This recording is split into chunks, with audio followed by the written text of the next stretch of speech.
างทีเธอจะยอมใจเย็นๆและฟังฉันสักหน่อย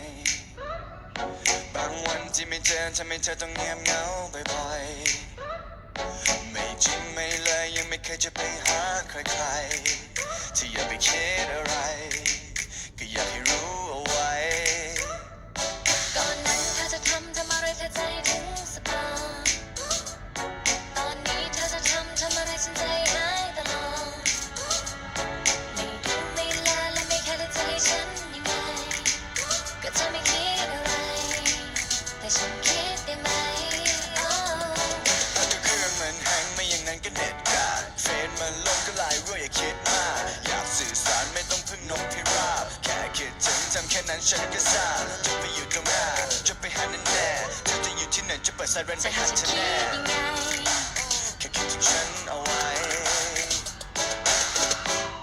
ไม่ได้อยากถามแต่แค่อยากรู้ว่าเธอยังรักฉันไหมอยู่ใกล้แค่นี้แต่เหมือนเธอนั้นห่างไกลแสนไกลใจเธอวันนี้ไม่เป็นของใครหาไม่เจออยากอธิษฐานให้ปาฏิหาริย์วันนั้นกลับมาได้ไหม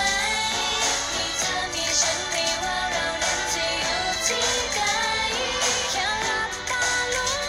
ลืมตาเมื่อไรก็มี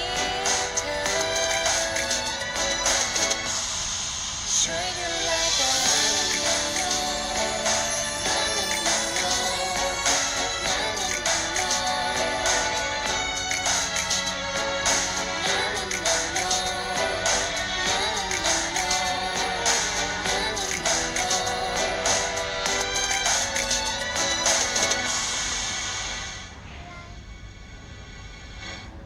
ก็เธอยังเป็นเธอคนเดิมๆที่ชอบคิดไป